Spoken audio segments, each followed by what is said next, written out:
어떻게 크리스마스 잘 보내셨나요? 이번에 크리스마스 예배 준비하면서 그 예배 준비팀하고 소통을 하는데 그 이민교회가 25일 크리스마스에 쉴 수 없는 이유들에 대해서 좀 말씀해 주시더라고요. 대부분 사업하시는데 직원들은 휴무를 할 수 있어도 사장님들은 쉴 수 없노라고. 그래서 25일 날 그 친구들 다 이렇게 휴무 챙겨주고 가게를 지켜야 된다는 말씀을 해주셨어요. 안타깝죠.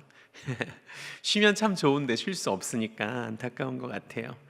그런데 이런 생각을 좀 해봤어요. 뭐 쉬고 안 쉬고가 중요한 게 아니라 크리스마스의 그 의미, 예수님이 이 땅에 왜 오셨는지 뭐 그런 것들을 마음에 새기면서 보내는 것이 더 중요하지 않을까, 그런 생각을 좀 해봅니다. 한국에서는 그 성탄절이 더 이상 예수님 오심을 조금이라도 기억하는 그런 날이 아니거든요. 뭐 그냥 이 땅의 더러워진 그 문화 속에서 서로 뒹굴고 서로의 몸을 탐하고 뭐 그런 광란의 밤을 보내는 것, 그런 것으로 굳어지고 말았어요. 숙박업소에 자리가 없다 그래요. 방이 없대요. 그러니까 뭐 크리스마스가 휴일인 것이 오히려 더 안타깝게 느껴지는, 차라리 휴일이 아니었으면 좋겠어요. 그런 생각이 들 정도로 많이 더러워졌습니다.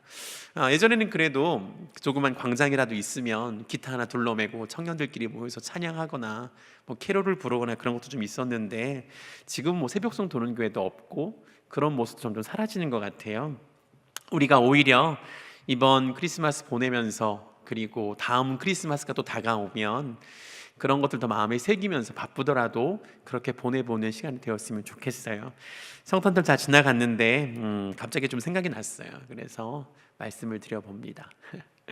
우리가 2주 전에 요한복음 13장에 기록된 것들을 좀 살펴보았어요. 우리가 2주 만에 다시 13장으로 돌아가는데 우리가 2주 전에 보았던 그 장면, 우리가 어떤 것으로 알고 있었죠? 최후의 만찬이었잖아요. 최후의 만찬. 그런데 우리가 2주 전에는 어디에 포커스를 맞췄었냐면, 예수님이 그 제자들의 발을 닦아주신 것, 거기에 포커스를 맞추고 본문을 살펴보았었습니다. 오늘은 그 이후의 이야기예요. 18절부터 30절까지의 본문인데, 오늘 본문의 포커스는 무엇이냐면 유다입니다. 가룟 유다예요. 가룟 유다. 여러분은 가룟 유다를 바라보면 어떤 생각이 주로 드세요? 저는 이번 본문 대하면서 신문기사 하나가 떠올랐습니다. 그 신문기사 제목이 뭐냐면 마약 대신 토마토의 손, 동네 양아치 다 된 마피아였습니다. 이런 기사 제목과 함께 사진이 하나 올라오는데, 그게 뭐였냐면 그 이탈리아의 총리가, 지금 현직 총리가 이 굴삭기에 앉아가지고 직접 굴삭기를 운전하면서 되게 멋진 집을 이렇게 때려 부수고 있는 그런 장면이었어요. 그 집이 누구의 집이냐면 마피아 보스의 집이었습니다. 이게 불법 건축물인데 그동안 이 돈과 무력을 가지고 이 집을 유지를 해왔던 거예요. 그런데 이 보스가 이번에 경찰에 구속이 되면서 이 총리가 본보기로 그 집을 직접 부수고 그것을 대대적으로 보도하고 있는 그런 장면이었죠. 마피아가 달라졌다 그래요. 교묘하게 달라졌는데 뭐였냐면, 전에는 주로 돈 버는 수입원이 뭐냐면 마약이었어요. 그런데 마약은 누가 봐도 불법이잖아요. 그러다 보니까 경찰에 잡히고 뭐 계속 구속되고 감옥에 가는 일들이 계속 되고 있는 거죠. 그러니까 이것을 좀 포기하고 뭘 했냐면 그들이 농지를 사들여 가지고 거기에 아주 싼 값에 사들여 가지고 농부들을 고용해서 토마토 심고 올리브 심는 거예요. 그런데 이 농부들에게 돈을 주지 않는 겁니다. 거의 학대를 하면서 강제 노동을 시키는 거죠. 그리고 그렇게 거둬들인 토마토나 올리브를 중간 유통업자들에게 무력을 써가지고 총으로 위협해서 비싼 값에 강매를 하는 겁니다. 그렇게 해서 2000%의 수익을 올렸대요. 그뿐 아니라 쓰레기 처리 업체를 차린 다음에 그 시에다가 돈을 받고 시민에게 돈을 받고, 그렇게 해서 그 받은 돈은 그냥 먹어치우고 쓰레기를 불법으로 매각하고 소각하고 매립하고 소각하는 그런 일들을 했다는 거예요. 그리고 또 어떤 걸 했냐면 난민센터를 차려가지고 경영권을 정부로부터 받은 다음에 정부에게 돈을 받고, 그리고 난민들을 학대하고 먹을 걸 주지 않아서 돈을 이렇게 가지고 가고 뭐 이런 일들을 했다는 거예요.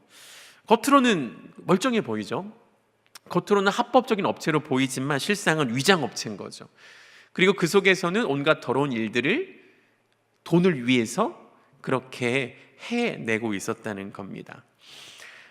성경에 기록된 유다 이야기를 묵상하면서 이 기사가 떠오르더라고요. 왜 그러냐면 유다나 마피아나 모두 같은 특징이 있는 것 같아요. 뭐냐면 겉모습으로는 판단할 수가 없는 거예요. 그러나 그 속에서는 엄청난 범죄, 더러운 일들을 끊임없이 이렇게 하고 있었다는 거죠. 그럼 우리가 오늘 이 유다의 이야기로부터 뭘 더 배울 수 있는지 한번 살펴보겠습니다. 여러분, 성경은 가룟 유다에 대해서 뭐라고 말하죠? 특별히 우리 정진우 목사님 마지막 주일 설교하실 때 요한복음 12장 본문으로 설교하셨거든요.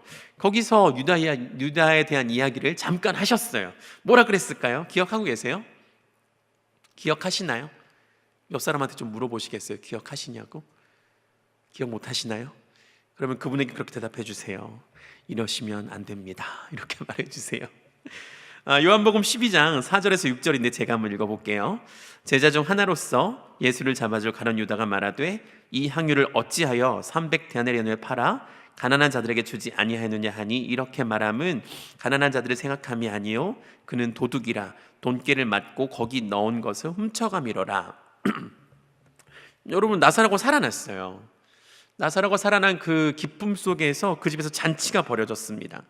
함께 먹고 함께 마시는 즐거운 잔치 자리에서 어떤 일이 일어났냐면 나사로의 누이 그 마리아가 300데나리온, 그러니까 노동자가 300일 동안 인건비를 다 모아야만 살 수 있는 그 돈을 가지고 거의 1년의 인건비죠. 거의 1년의 노동의 품삯을 가지고 뭘 사왔냐면 향유를 사왔어요. 근데 이것을 가지고 대부분 학자들은 뭐라고 말하냐면 마리아의 결혼 지참금이었을 거라고 이야기하죠. 거의 미래 전부인 거예요. 여자로서 자기가 시집가서 뭔가 새로운 인생을 살아갈 수 있는 모든 것들을 다 포기하고 깨뜨려 가지고 예수님의 발을 닦아주는 장면이 등장합니다. 근데 그때 유다가 보고 분노하는 것이 우리가 읽었던 요 장면인 거예요.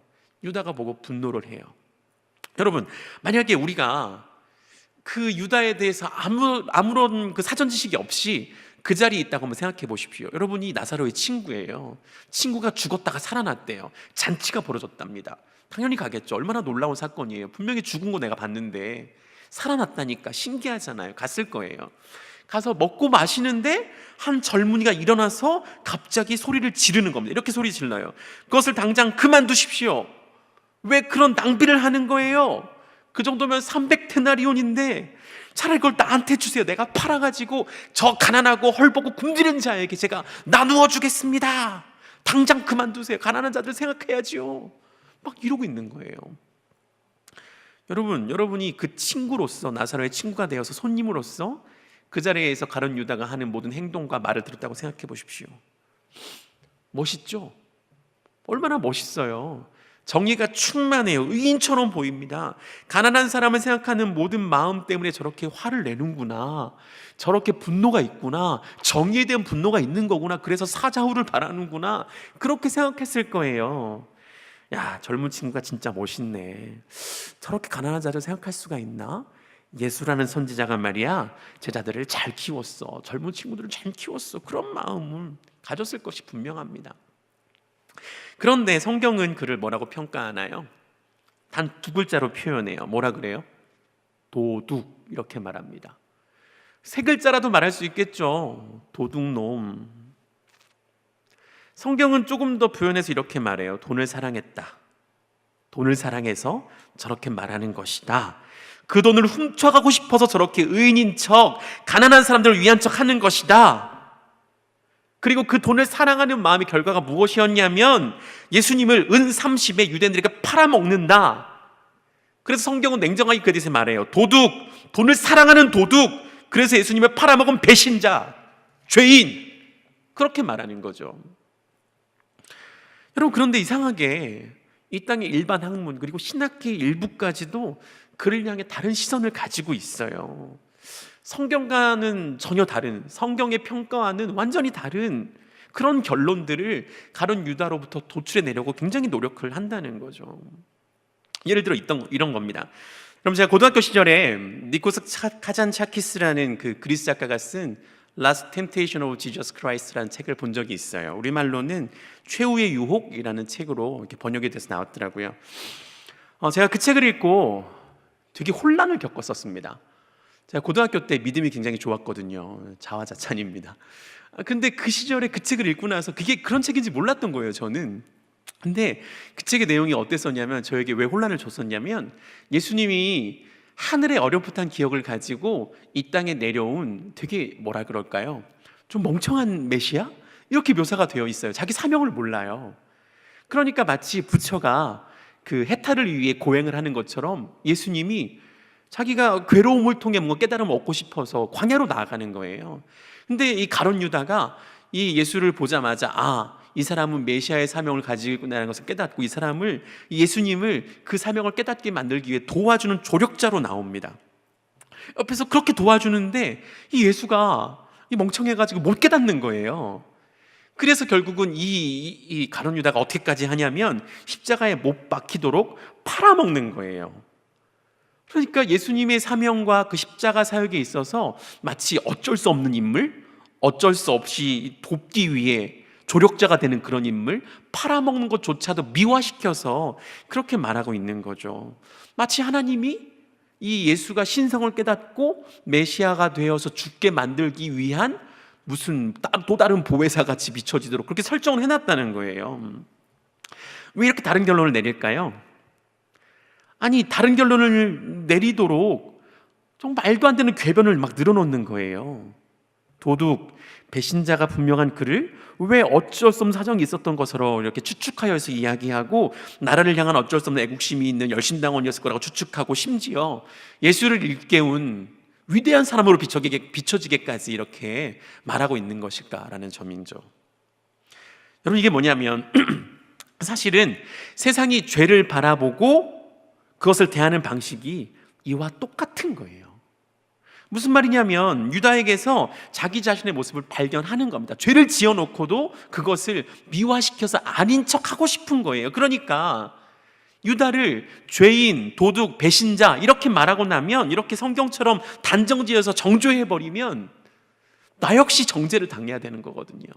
나도 빠져나갈 구멍이 없는 거예요. 그러니까 어떻게든 죄를 지을 수밖에 없었던 이유를 그렇게 있었을 거라고 항변하고 있는 겁니다. 그러니까 더욱더 극대화해가지고 자기 합리화를 통하여서, 그래, 죄인이 아니야, 죄를 지을 수밖에 없었겠지, 그럴 수밖에 없었을 거라고, 다들 그 정도 죄는 짓고 사는 거 아니야, 이렇게 말하고 싶었던 거예요. 난 몰라, 그냥 대충 살아, 이렇게 말하고 싶으니까 그렇게 접근을 하고 있었다는 거예요. 여러분, 어떤 상담자가 있다고 생각해 보세요. 그 상담자가, 내담자가 찾아왔을 때 내담자가 이런 말을 하는 거예요. 제가 죄책감이 있어요. 이 죄책감에 괴로워서 못 살겠어요. 이렇게 말했다고 생각해 보십시오. 요즘 상담자가 이런 내담자한테 어떻게 상담해 주는지 아세요? 이렇게 말하는 거죠. 괜찮아요. 이유가 있을 거예요. 그 죄에 대해서 좀 더 저에게 말씀해 주세요.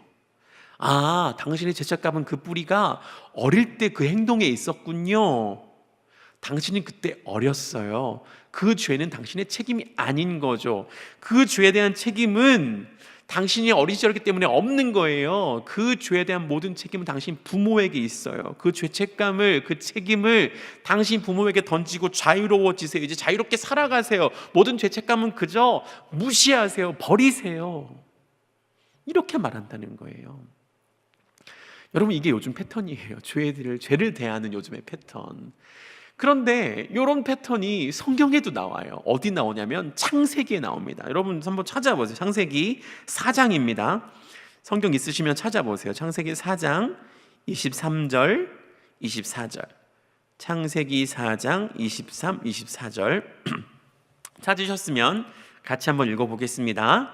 라멕이 아내들에게 이르되 아다와 실라여 내 목소리를 들으라. 라멕의 아내들이여 내 말을 들으라. 나의 상처로 말미암아 내가 사람을 죽였고 나의 상함으로 말미암아 소년을 죽였도다. 가인을 위하여는 벌이 7배일진데 라멕을 위하여는 벌이 77배이로다 하였더라. 여러분, 이게 누구의 얘기냐면 아벨을 그 죽인 죄 때문에 하나님으로부터 분리된 가인, 그 가인의 후손 중에 라멕이라는 사람이 나와요. 근데 그 라멕이 사람을 죽였어요. 사람을 죽인 다음에 자기의 두 아내에게 노래를 하는 겁니다. 사람을 죽였대요. 그런데 가인은 한 명 죽였는데 벌이 7배, 하나님이 말씀하신 거예요.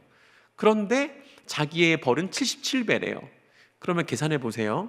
가인은 한 명 죽여서 벌이 7배, 라멕은 77배. 몇 명 죽였을까요? 그냥 산수로 계산해 보면 11명 죽인 거예요. 11명. 그런데 그 뿌리가 뭐라 그러냐면 상처 때문이래요. 내가 마음의 상처 때문에 괴로워서 사람을 죽일 수밖에 없었다, 이렇게 말해요. 여러분, 사실 이거는 뭐냐면 하나님을 향한 조롱이에요. 이렇게 말하는 거죠. 가인이 아벨을 죽여서 7배의 벌을 주신다고요? 저 11명 죽였어요. 그럼 나는 77배의 벌을 받아야 되겠네. 어디 한번 내려보세요. 내가 왜 사람을 그렇게 많이 죽였는지 알아요? 하나님, 당신 때문이야. 당신이 가인에게 죄를 저주로 바꾸어서 내린 다음에 사람들이 나를 보고 자꾸 손가락질을 했어.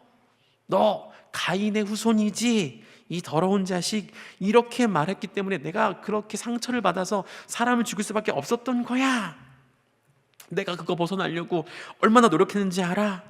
그런데 나 봐, 나 세상적으로는 완전 성공했어. 벌을 77배 준다고. 그런데 내 자식들 봐라, 이게 벌을 받은 결과냐? 내 자식들을 보고도 그런 말이 나오냐? 나 돈도 많이 벌었어. 남들은 하나도 얻기 힘든 부인을 2명이나 얻었다고. 나에게 벌 준 하나님 따위 없어. 하나님 있으면 나와보라 그래. 이런 말인 거예요. 여러분, 사실 람에게 말을 살펴보면 틀린 말이 하나도 없어요. 람에게 아들들이 되게 잘 나가는 아들들이에요. 누군가는 악기를 처음 만들어서 유통시킨 문화 전문가, 또 어떤 아들은 처음 목축을 이렇게 시작해서 완전한 업적을 이룬 거예요. 축산업의 대가인 거죠. 처음 축산업을 만든 사람인 거예요. 또 어떤 아들은 최초의 대장장이입니다. 풀무불 만들어가지고 이렇게 막 공구를 만드는 거예요. 돈을 엄청 많이 벌 수밖에 없었겠죠. 하나님이 저주하신 것으로 보기에는 결과가 너무 좋은 거예요. 그렇다고 그의 죄가 아닌가요? 11명 죽여놓고 나 괴로워서 그랬어. 하나님 벌 준다더니 벌 안 주는 것 같아. 내 자식들 잘 나가. 이렇게 말하는 게 정당한 겁니까? 이게 과연 하나님이 없다고 말하고 하나님이 나 죄 정죄하지 않는다라고 말할 수 있는 근거가 되는 것입니까? 아니요, 그렇지 않잖아요. 여러분, 이 땅은 죄에 대해서 말하는 모든 그 방법, 그 논리, 그대로 말하면 더 이상 죄는 죄가 아니에요. 그러면 죄책감은 뭘까요? 빨리 극복해서 넘어서야 되는 하나의 쓰레기 같은 감정에 지나지 않은 거죠. 빨리 넘어서지 않으면 나의 행복을 망치는 거예요. 그러니까 그런 논리 속에서 하나님을 바라보면 하나님은 어떤 존재입니까? 어떤 존재로 결론이 납니까? 하나님은 죄책감을 주고 상처를 주고 쓴뿌리를 주고 우리에게 정신적 데미지를 막 줘가지고 그 죄책감을 가지고 우리를 막 올가매고 우리의 행복을 망치는, 우리의 행복을 추구할 수 없게 만드는, 내 맘대로 살고 싶은데 양심이란 걸 줘가지고 죄책감에 자꾸 올가매게 만드는 나쁜 존재밖에 안 되는 거예요. 그러니까 하나님을 향하여서 우리가 지금 이 포스트 모던 사회가 뭐라고 주장을 하는 거냐면, 좀 사라지세요. 내 마음대로 살고 내 행복을 추구하기도 바쁘고 짧은 인생인데 나한테 왜 이러는 거예요? 좀 사라지세요. 다 그렇게 사는 거 아니야? 다 그렇게 살면 안 돼? 좀 죄 짓고 살면 어때? 이렇게 말하게 만드는 게 요즘 세상의 논리이고 요즘 현대사회가 보여주고 있는 하나님에 대한 인식이라는 겁니다. 그러니까 그 늘 마음 깊숙한 곳에서 올라온 죄책감을 꾹 눌러버리기 노력하는 거예요. 죄책감은 올라와요. 올라올 수밖에 없죠. 양심을 주셨으니까. 근데 그 올라오는 죄책감들을 다른 걸로 눌러요. 다른 거에 집착하면서 눌러요. 돈에 집착하고, 권력에 집착하고, 성에 집착하고, 이 땅의 명예에 집착하고. 그러니까 이것들을 가지고 죄책감을 덮고 싶은 거죠. 다른 것을 막 노력해가지고. 이게 세상이 죄를 대하는 방식이에요. 여러분, 제가 세상이 죄를 대하는 방식이 이렇다고 이야기했지만 이런 게 교회는 없을까요? 교회에도 있어요. 교회에서도 이와 같은 논리와 생각 속에서 교회 생활, 즉 종교 생활을 가지고 마음속에 올라오는 죄책감을 이렇게 눌러버리는 거죠. 그런 분들을 굉장히 쉽게 만나요. 그러니까 교회 안에서 여러 가지 활동들을 많이 해요. 코어 멤버가 되었어요. 누구나 인정하는 중직자예요. 그럼에도 불구하고 하나님을 그렇게 인식해요. 죄를 그렇게 인식해요.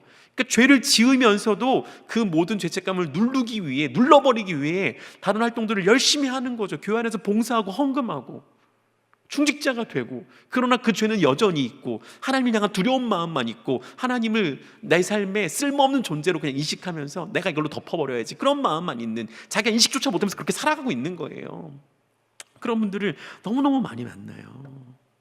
여러분, 가룟 유다도 마찬가지 아니었어요? 가룟 유다가 예수님이 그 만들어 놓으신 제자들이라는 그 팀 안에서 코어 멤버예요. 회계잖아요. 여러분, 어느 모임 가서 회계 맡길 때 괜찮은 사람한테 맡기지 않으세요? 가방끈도 좀 길고 얼굴도 괜찮아 보이고 신뢰감을 주고 모든 일을 잘해낼 수 있는 사람, 그런 사람한테 돈 맡기잖아요. 똑같아요. 그 성경 어디에도 이 가룟 유다가 예수님의 그 팀 사역에 배제되었다는 구절이 없어요. 오히려 그 사역을 하면서 회개가 되었다는 것은 그가 모든 사역을 하면서 꽤나 잘했다는 이야기예요. 그러니까 그가 그 모든 사역 속에서도 하나님을 멀리하고 그 죄를 마음속에 가지고 있으면서 살아갔다는 것을 잘 보여주고 있는 것이죠. 여러분, 특별히 오늘 본문에서 그 보여주는 유다의 마음 그리고 행동, 그것을 보면 굉장히 놀랍습니다. 오늘 본문에서 그가 어디에 앉아 있죠? 만찬 자리에 앉아 있어요. 거기서 예수님이 하는 모든 행동, 하시는 말씀, 이야기 다 듣고 있어요. 근데 예수님이 오늘 대화 속에서 어떤 이야기도 하셨냐면 13장 21절, 요한복음 13장 21절에 보니까 그의 배신에 대해서도 이야기를 하세요. 이렇게 말씀합니다. 예수께서 이 말씀을 하시고 심령이 괴로워 증언하여 이르시되 내가 진실로 진실로 너희에게 이르노니 너희 중 하나가 나를 팔리라 하시니. 그러니까 예수님이 그 이야기 속에서 한 사람의 배신에 대해서 이야기를 해요. 그리고 마음에 괴롭다고도 이야기하십니다. 그러니까 이 괴로움이 뭐예요? 가룟 유다를 향한 괴로움, 그가 가진 죄를 향한 괴로움입니다. 여러분, 죄를 씻기 위해 이 땅에 오셨어요. 그 죄를 없애기 위하여서, 그 죄를 깨끗하게 만들고 정결함을 얻게 하기 위해 이 땅에 오신 그분이 바로 옆에 있는데 그 죄가 여전히 그 마음속에 있는 그를 바라보면서 얼마나 괴로워하셨냐는 거예요. 마음의 괴로움을 가지고 있으세요. 늘 교회를 왔다 갔다 하지만 그것을 그냥 자신의 죄를 감추고 그 양심이 말하고 고발하는 것을 꾹 누르는 용도로만 사용하고, 종교적인 열심 때문에 이런저런 교회 안에 들어온 그 사람들에 대해서 예수님도 똑같은 마음 갖고 계신 거죠. 교회 안에 열심히 다녀요. 교회는 열심히 다녀요. 그런데 교회 다니면서 열심히 봉사하고 헌금하고 하는 그 모든 이유가 이 가룟 유다처럼 그냥 꾹 누르는 그런 것으로만 오는 모든 사람들 향해서 예수님이 가지고 계신 동일한 괴로움이 바로 이런 괴로움이었다는 거예요. 방향이 잘못됐죠. 바로 옆에 그분이 계신데, 나의 죄를 씻어낼 수 있는 그분이 계신데 그분을 향하여서 마음을 열지 않는 거예요. 그냥 다른 것으로 때우려고 하는 거죠. 그럼 제가 이번 설교 이렇게 준비하고 묵상하면서 한 장로님이 떠올랐어요. 제가 아는 한 장로님인데 제가 오래전에 섬겼던 그 교회의 협동 장로님이셨어요. 지금은 소천하셨어요. 너무 조용하셨어요. 굉장히 조용하시고 겸손하시고 어떻게 보면 연약해 보이고 소심할 정도로 조심스러운 분이었어요. 너무 좋았어요. 제가 그분을 볼 때마다. 그런데 그분이 어느 날 그 교회에서 그 아버지 학교 헌신 예배하는데, 그분이 아버지 학교 스텝이셨거든요. 간증을 하셨어요. 제가 이분 간증 들으면서 깜짝 놀랐습니다. 이분이 여성 액세서리 만드는 그런 작은 기업 운영하셨던 사장님이셨어요. 돈을 굉장히 많이 벌었습니다. 교회를 다니셨는데 왜 다녔냐면 그 믿음 좋은 부인 권사님 때문에 끌려다니신 거예요. 근데 교회 와보니까 믿음으로는 부인 때문에 어떻게 이렇게 활기를 못 펴죠? 그럼 그분이 할 수 있는 게 뭐가 있을까요? 돈이었어요. 돈. 헌금하셨어요. 헌금을 정말 뭉칫돈으로 뭉텅뭉텅 하셨어요. 그러면 교회가 당연히 이분을 주목하겠죠. 마치 승진하듯이 장로 타이틀까지 이렇게 막 달게 되신 거죠. 그러니까 더 신나서 그 돈 가지고 아예 이번에는 교회를 건물을 다 지어가지고 교회에다가 헌물을 하셨어요. 그런데 그의 삶이 하나도 안 달라졌어요. 술, 담배 여전했고 룸살롱 다니면서 이렇게 성적으로 문란한 삶을 살아가는 것도 여전했고, 사업하는 현장에서 잔머리 굴려가면서 이렇게 공무원들에게 뒷돈 갖다 바치고 막 이렇게 하는 거 여전했고, 세금 털나오는 것도 여전했고요. 그러면서 마음속으로 항상 그렇게 생각하셨대요. 남들도 다 그렇게 사는데, 아이 사업하는 사람 치고 이렇게 안 사는 사람 어딨어. 다 깨끗한 척 하는 것이 다 똑같아. 다 똑같이 사는 거야. 이렇게 생각하셨대요. 심지어 주일 예배 대표기도 맡으셨는데 전날 그 술에 쩔어가지고 술이 안 깨서 겨우겨우 일어나가지고 술 냄새, 담배 냄새 없애려고 온갖 거 다 뿌리고 겨우겨우 도착해서 주일 예배에 대표기도 하신 적도 있었대요. 그렇게 강단에 올라간 적이 있었다고 그렇게 말씀하시더라고요. 그 시절에 자기 자신을 향해서 장로님이 뭐라고 스스로 고백하셨냐면, 나는 그때 돈으로 교회의 주인 행세를 했습니다. 정말 부끄럽습니다. 그런 얘기를 하시더라고요. 근데 제가 그 장로님 처음 봤을 때 그 모습 봤을 때는 그런 모습이 하나도 없었거든요. 정말 신기하게 변화가 되셨어요. 그 변화된 그 모든 모습들, 그 이유가 뭐가 있었을까요? 그 과정에 어떤 일이 있었을까요? 제가 그 이야기는 설교 마무리할 때 다시 한번 들려드리겠습니다. 다시 유다 이야기로 돌아가 보죠. 그가 만찬 자리에 앉아 있었어요. 그 자리가 어디였을 것 같으세요? 요한복음 13장 26절에 힌트가 나와요. 제가 읽어볼게요. 예수께서 대답하시되 내가 떡 한 조각을 적셔다 주는 자가 그니라 하시고 그 한 조각을 적셔서 가롯 시몬의 아들 유다에게 주시니, 이렇게 되어 있습니다. 그러니까 유대인들의 식사 습관은 되게 재밌어요. 음식을 카펫 바닥에 놓고 바닥에 놓인 그 음식을 손으로 먹습니다. 그러면 어떻게 먹어야 될까요? 왼팔을 이렇게 기대고 오른손으로 이렇게 음식을 손으로 이렇게 먹는 거예요. 그러니까 당연히 내 머리가 내 왼쪽에 있는 사람 머리 그 가슴 쪽에 이렇게 기댈 수밖에 없는 구조죠. 그 파는 자가 누구냐라는 질문을 요한이 예수님의 가슴에 자기 머리를 의지한 채로 물어봤다고 되어 있잖아요, 성경에. 여러분, 그러면 요한의 머리가 예수님 가슴에 와 있대요. 그러면 요한은 당연히 예수님의 요쪽 편에 그렇게 있겠죠. 근데 그 질문 받고 예수님이 어떻게 하시죠? 빵을 찢어가지고 이렇게 소스에 뭔가 묻힌 다음에 손을 그냥 쭉 뻗어서 이렇게 가룟 유다에게 줬대요. 일어나지 않으셨어요. 여러분, 그럼 유추해 볼 수 있어요. 가룟 유다가 어디에 앉아 있을까요? 예수님 중심으로 해서 잘 생각해 보세요. 예수님 여기 계시면 요한은 이쪽에 있고 유다는 이쪽에 있는 거예요. 그러니까 이렇게 가슴에 의지해서 요한이 예수님 누구예요? 물어보니까 군말 없이 그냥 이렇게 찢어가지고 이렇게 주신 거죠. 이렇게 오른손으로. 그러니까 예수님의 머리는 누구의 가슴에 의지하고 있는 건가요? 유다의 가슴에 의지되어 있는 거죠. 여러분, 식사 자리가 이런 자리예요. 유대인의 식사 자리는 누군가의 가슴에 내 머리를 의지해야만 하는, 그러니까 친밀할 수밖에 없어요. 근데 그 친밀한 현장에서 유다가 꿈꾼 게 뭐예요? 배신이에요, 배신. 자기 가슴에 예수님의 머리가 있어요. 근데 그분의 얼굴을 보면서 마음속에는 늘 배신을 꿈꾸고 있는 거죠. 3년 동안이나 그분을 따라다녔어요. 그 말씀을 들었어요. 그럼에도 불구하고 그 친밀한 현장에서 그가 마음에 꿈꾸는 것은 그저 빨리 이분을 팔아먹고 돈을 벌어야 되겠다. 내가 이분을 빨리 팔아먹어야 은 30을 얻을 수 있는데, 돈을 사랑하니까, 돈이 주인이 되었으니까, 하나님이 그 마음에 있는 게 아니라 돈이 그 마음에 있으니까 그 돈을 모시고 살았으니까, 돈이 이끄는 방향대로 그분조차 나의 선생님이 아니라 나에게 돈 벌어다 줄 그 대상밖에 안 되는 거예요. 여러분, 이게 유다가 보여주는 죄의 본질입니다.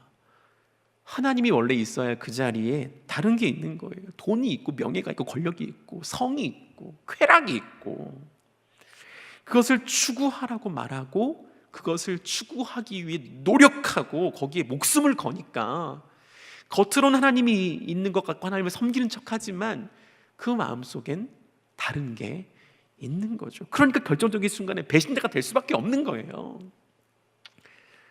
마피아 같아요. 결정적인 순간에 열어보면 죄인이네.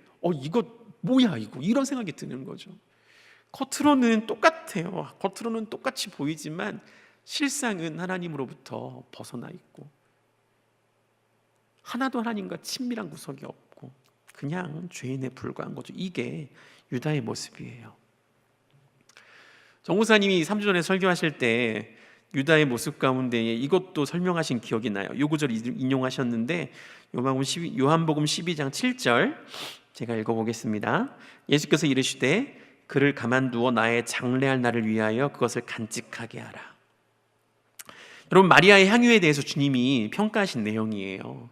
마리아가 그 발에 쏟아놓은 그 향유가 어떤 내용이었냐면 예수님의 십자가와 구원의 사역을 위해 하나님의 계획 속에 들어있던, 예정되어 있던 중요한 사역이라는 거죠. 그러니까 하나님께서 모든 사람을 위해 예수님을 그 희생의 제물로 이 땅에 보내시면서 그의 죽음, 그의 장래가 임박했음을 보여주는 도구로서 마리아의 마음을 움직이시고 사용하시고 그의 헌신을 쓰셨다, 이렇게 볼 수 있는 겁니다. 그런데 그것을 바라보며 유다가 시도했던 것을 생각해 보십시오.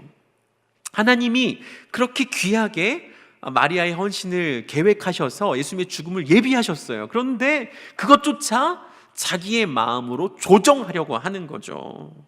하나님의 주권을 조종하고 싶은 거예요. 내가 컨트롤하고 싶은 겁니다. 하나님을 내 욕심을 위한 도구로 이용하려고 시도하는 거예요. 물론 하나님 안 속아 넘어가시죠. 넘어가시는 분 아니에요. 그런데 이것 자체가 얼마나 심각한 죄악입니까? 자기의 그 공의와 공명심을 가장해서 실상은 자기 욕심을 채우려고 하나님의 주권까지도 침해하려는 그 모습이 유다에게 보여지고 있는 거죠. 여러분, 성경은 이런 감추어진 모든 은밀한 시도와 모든 마음을 죄라고 이야기합니다. 그럼 사실 우리가 이 자리에 있는 우리 모두가 저를 포함해서 이런 마음이 없다고 말할 수 있나요? 우리에게 이런 숨겨진 의도들, 실상은 나의 마음에 뭔가를 채우기 위해 하나님을 컨트롤하려고 하는 모든 시도들, 그렇게 결과가 절대 나오진 않지만 그런 시도를 우리가 많이 했다는 것을 속일 수가 있나요?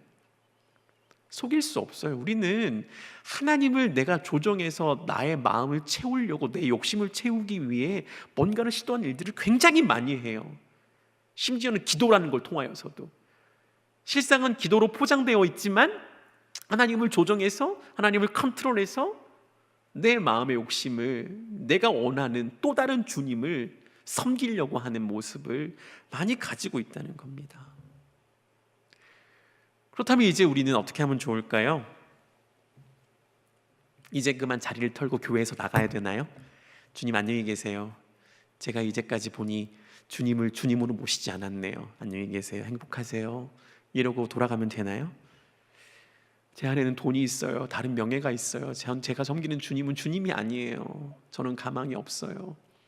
이러고 나가면 되나요? 성경에 이런 사람이 진짜 있어요. 가룟 유다예요. 이렇게 말해요. 14장 30절, 유다가 그 조각을 받고 곧 나가니 밤이러라. 유다가 정말 그렇게 생각한 거예요. 끝! 예수님과 끝! 그리고 나갔어요. 성경은 그 시간을 그냥 밤이라고 이야기해요. 영원한 나락. 다시는 그 만찬 자리로 돌아올 수 없는 지옥의 나라고 그냥 나가버린 거예요. 완전한 밤, 완전한 절망, 아무것도 없어요. 소망이라고는 아무것도 없는 그의 삶의 밤으로 끝나버렸다는 거죠. 여러분, 예수님이 가룟 유다의 죄를 향하여서 괴로워하신다는 말씀을 이미 제가 말씀을 드렸어요. 예수님이 우리의 죄를 향하여 하고 계신 마음이 바로 이거예요. 그냥 밤으로 나가버린 그 제자, 바로 옆에 있지만 나를 알아보지 못한 그 제자, 그리고 우리를 향하여 가지고 계신 예수님의 마음이 너무나 아파하시는 겁니다. 힘들어하시는 거예요.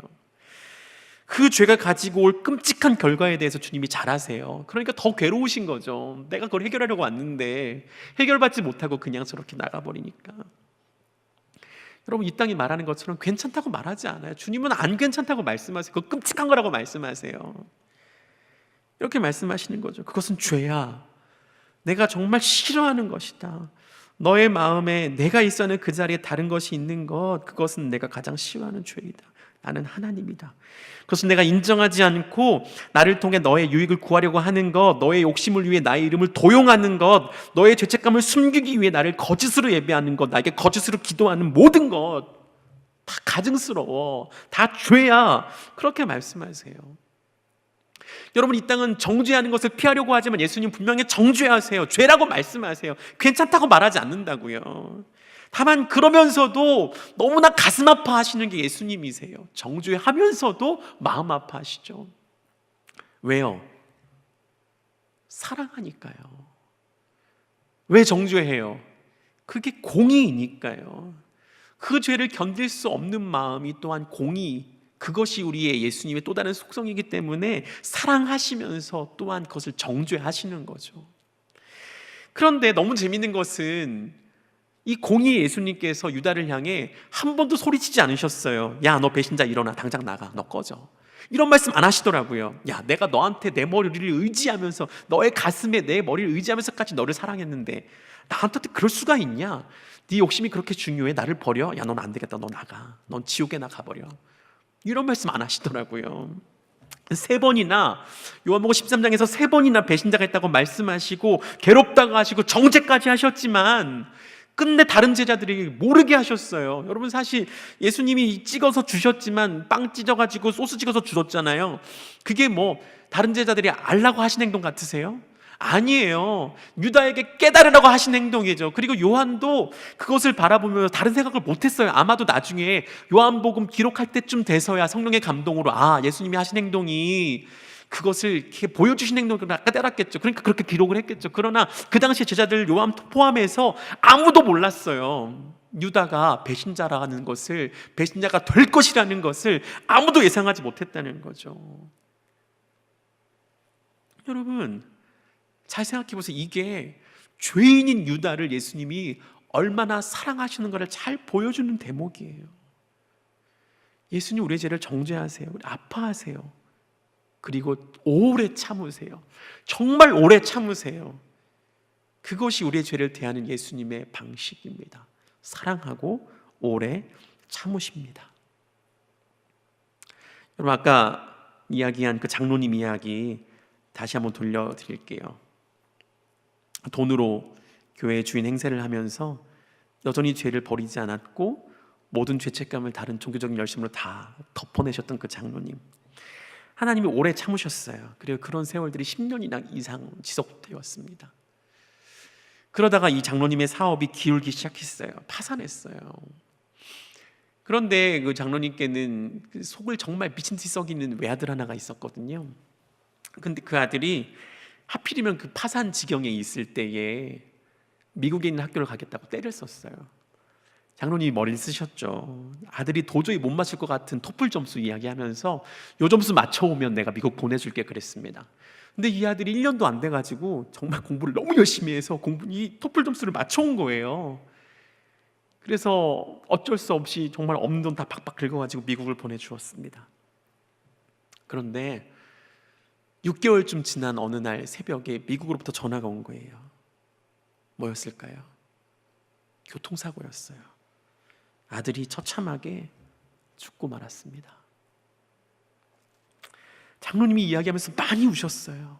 뭐라고 말씀하셨냐면, 그것이 하나님이 나를 사랑하신 방법이었습니다. 그 아들이 처참하게 떠나고 나서야 알았습니다. 내가 하나님을 얼마나 아프게 만들었는지, 내 죄가 얼마나 그분을 힘들게 했는지를 그제서야 알았습니다.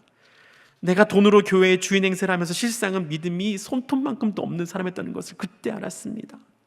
미국에서 아들의 시신을 확인하고 그것을 화장하면서 하나님이 예수님을 나를 대신해 죽으실 때의 아픔을 전 비로소 깨달았습니다. 내 아들이 화장터에서 한 줌의 흙으로 돌아갈 때 나는 거기에서 십자가를 발견했습니다. 내 아들은 내 죄 때문에 죽은 것입니다. 하나님이 나를 돌이키게 만들기 위한 모든 계획이었습니다. 이렇게 말씀하시면서 굉장히 많이 우셨어요. 그러면서 시편 103편 말씀을 이렇게 인용하시더라고요. 시편 103편 10절 11절, 시편 103편 10절 11절, 우리의 죄를 따라 우리를 처벌하지는 아니하시며 우리의 죄악을 따라 우리에게 그대로 갚지는 아니하셨으니 이는 하늘이 땅에서 높음같이 그를 경외하는 자에게 그의 인자하심이 크심이로다. 이렇게 말씀하셨어요. 내가 지은 모든 죄를 하나님이 그대로 갚으셨다면 나는 이 땅에 존재하지 못했을 거라고. 그런데 하나님이 오래 참음으로 자기를 새로운 사람으로 만들어내셨고 하나님의 사랑을 간증하는 사람으로 만들어내셨다고.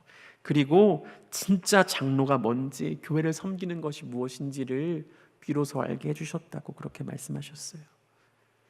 그분은 그 이후에 자기가 돈으로 세운 그 교회를 훌쩍 떠나셨어요. 그리고 아무런 연고도 없던 제가 섬기는 그 교회에 오셨죠. 자신이 장로였다는 것, 장로 임직 받았다는 것도 굉장히 부끄러워하면서 굉장히 어렵게 말씀하셨어요. 그런데 제가 알고 있는 어떤 분보다 겸손하게 자기 일을 잘 하셨던 분이셨습니다. 제가 제일 존경하는 분 중에 한 분이셨어요. 여러분, 예수님이 우리의 죄를 다루시는 방법이 이것입니다. 오래 참으세요. 사랑하시니까. 거기에 우리의 소망이 있습니다. 그분이 정죄하세요. 정죄를 두려워하지 마세요. 오히려 우리는 나의 죄를 지적하시는 하나님 그의 손길 앞에 복되다고 여겨야 합니다. 아직 가능성이 있는 거예요. 사랑하니까 정죄하고 또 오래 참으시는 거죠. 사랑하지 않으면 그 죄악 속에서 어떻게 살든 상관하지 않아요. 쳐다보지도 않죠. 사랑하니까 치시는 겁니다. 다만 오래 참고 참다가 치시는 거예요. 그러나 우리가 지은 그 모든 죄악을 그대로 갚지 않으세요. 우리가 지은 죄악대로 절대 갚지 않으세요. 그분이 인자와 사랑의 하나님이시기 때문입니다.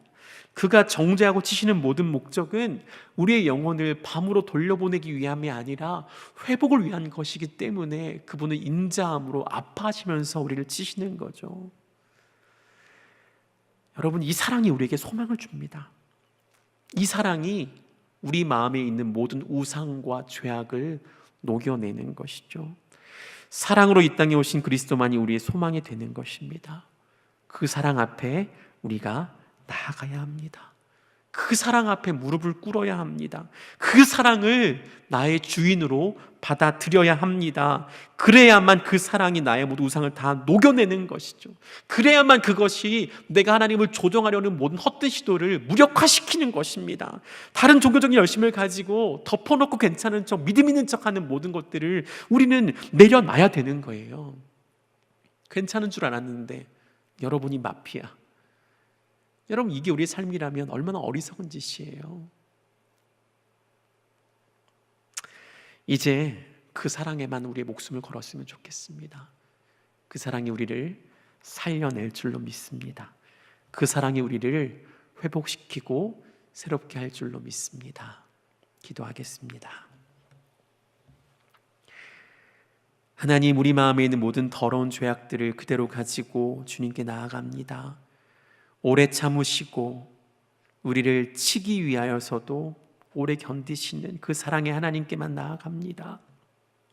하나님, 우리가 얼마나 많은 죄악 가운데에 그렇게 살면서도 괜찮은 척하고 하나님을 오히려 조종하려고 했었던 모든 시도들을 그대로 가지고 있음을 고백합니다. 종교적인 열심으로, 기도로 그렇게 모든 것을 바꾸어서 하나님을 사랑하는 척했던 모든 거짓된 마음들을 내려놓습니다. 그리고 나를 향하여 정죄하시지만 오래 참으시는 그 사랑에만 무릎 꿇며 우리의 모든 것을, 나의 모든 것을 걸기로 결정합니다. 주님, 찾아오셔서 그 사랑으로 나의 모든 마음을 녹여내 주시옵소서. 그 사랑으로 나의 마음에 있는 모든 헛된 의상을 다 태워 주시옵소서. 그래서 내가 더 이상은 이 땅의 모든 방법으로 죄를 대하는 것이 아니라 하나님 아버지의 마음으로 아파하고 그 사랑에만 나아가서 다 녹여낼 줄 아는 귀한 믿음의 사람으로, 그리스도인으로 살아갈 수 있도록 축복하여 주시옵소서. 하나님, 모든 성도 한 사람 한 사람 그 마음을 돌보아 주시고 그 마음에 주님 말씀하여 주시어서 숨겨진 모든 죄악과 하나님을 조종하려는 시도들이 있다면 다 깨닫게 하여 주시고 이제는 주의 사랑 앞에서만 나아가 그 모든 것 앞에, 그 사랑 앞에 모든 더러운 것을 녹여낼 줄 아는 사람들 될 수 있도록 축복하여 주시옵소서. 예수님의 이름으로 기도합니다. 아멘.